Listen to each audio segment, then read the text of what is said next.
അപ്പോൾ ഇന്ന് നമ്മളതൊന്ന് നോക്കാൻ പോവാണ്.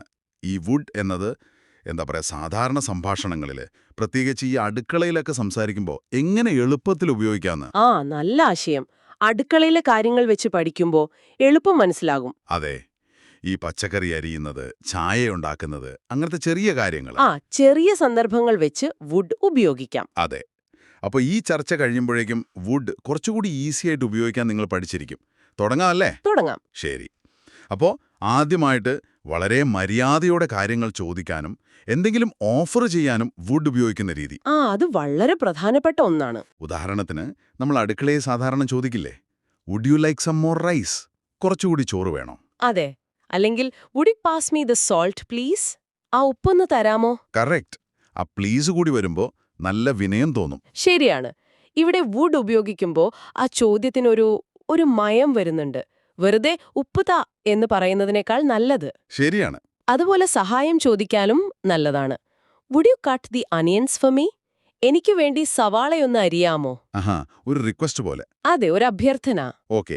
ഒരാളോട് വളരെ മര്യാദയോടെ ഇന്ന് രാത്രി ഒന്ന് ഡിന്നർ ഉണ്ടാക്കാമോ എന്ന് ചോദിക്കണം. ആ അപ്പോ would you cook dinner tonight എന്ന് ചോദിക്കാമല്ലേ? അതെ, അതൊരു റിക്വസ്റ്റാണ്, ഒരു അപേക്ഷ. ശരി. അതുപോലെ ഒരു സാങ്കൽപ്പിക ചോദ്യം എന്നുവെച്ചാല്, ഒരു വിശേഷാവസരം വന്നാൽ നിങ്ങൾ എന്തു പാചകം ചെയ്യും? ആ അപ്പൊ ചോദിക്കാം, what would you cook for a special occasion എന്ന്. ഇവിടെ ശരിക്കും അങ്ങനെ ഒരു അവസരം ഇപ്പോ ഇല്ല. അങ്ങനെ വന്നാൽ എന്തു ചെയ്യും എന്നൊരു കൽപ്പന. മനസ്സിലായി. ഇനി അടുത്തത് അടുക്കള ഉദാഹരണം വെച്ച് തന്നെ പറഞ്ഞാലോ? പറയാം. I would cook every day if I had more time. എനിക്ക് കൂടുതൽ സമയമുണ്ടായിരുന്നെങ്കിൽ ഞാൻ എന്നും പാചകം ചെയ്യുമായിരുന്നു. കൃത്യം. ഇത് ഇപ്പോഴുള്ളൊരു യാഥാർത്ഥ്യമല്ല, ഒരു സങ്കല്പമാണ്. ശരി. പലപ്പോഴും ഇഫ് എന്ന വാക്കിന്റെ കൂടെയാണ് ഇത് വരുന്നത്.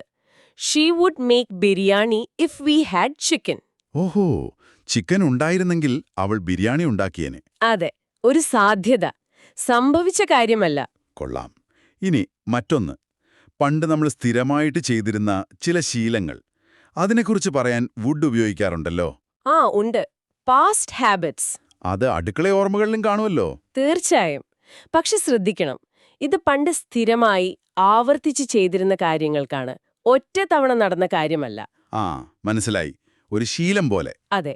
ഉദാഹരണത്തിന്, my grandmother would cook on firewood every morning. എന്റെ മുത്തശ്ശി എന്നും രാവിലെ വിറകടുപ്പിലാണ് പാചകം ചെയ്തിരുന്നത്. അതൊരു പതിവായിരുന്നു എന്ന് കാണിക്കുന്നു. അത് തന്നെ. അതുപോലെ they would make dosa every Sunday. അവരെല്ലാ ഞായറാഴ്ചയും ദോശയുണ്ടാക്കുമായിരുന്നു. ഇതൊക്കെ പതിവുകളാണ്. He would always cook on Sundays എന്ന് പറഞ്ഞാൽ അതിന്റെ അർത്ഥം അവൻ ഞായറാഴ്ചകളിൽ എപ്പോഴും പാചകം ചെയ്യുമായിരുന്നു എന്നാണ്. പണ്ടതൊരു പതിവായിരുന്നു. പണ്ടത്തെ കാര്യം. അതെ, ഒരു പാസ്റ്റ് ഹാബിറ്റ്. അതുപോലെ വുഡിന്റ്, അതായത് വുഡ് നോട്ട്, നമുക്കൊരു പ്രിഫറൻസ് അല്ലെങ്കിൽ ഒരു നിഷേധമൊക്കെ പറയാം. ഉദാഹരണത്തിന്, she wouldn't cook without fresh ingredients എന്നുവെച്ചാൽ ഫ്രഷ് അല്ലാത്ത സാധനങ്ങൾ വെച്ച് അവൾ പാചകം ചെയ്യില്ലായിരുന്നു, അല്ലെങ്കിൽ ചെയ്യില്ല. അതൊരു നിർബന്ധം പോലെ. ഓക്കെ, ശരി. അടുത്തത്, ഇഫ് വരുന്ന വാക്യങ്ങളിൽ വുഡ് ഉപയോഗിക്കുന്നത്. Conditional sentences.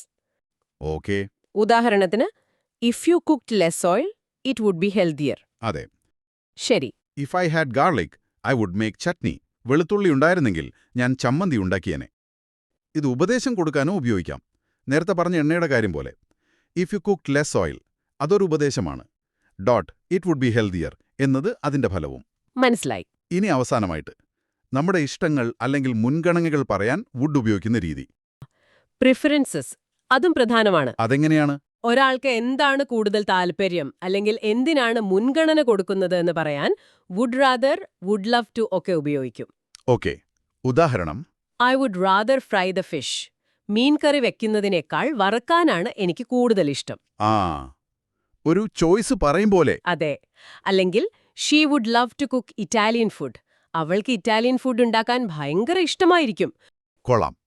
അപ്പോ നോക്കൂ, ഈ അടുക്കളയിലെ ചെറിയ ഉദാഹരണങ്ങളിലൂടെ വുഡിന്റെ പല ഉപയോഗങ്ങളും നമുക്ക് മനസ്സിലാക്കാൻ പറ്റി. അതെ, വളരെ എളുപ്പത്തിൽ. ഇത് കേട്ട് മനസ്സിലാക്കിയാൽ മാത്രം പോരാ, നിങ്ങളിത് പറഞ്ഞു നോക്കണം, പ്രാക്ടീസ് ചെയ്യണം. തീർച്ചയായും, അതാണ് പ്രധാനം.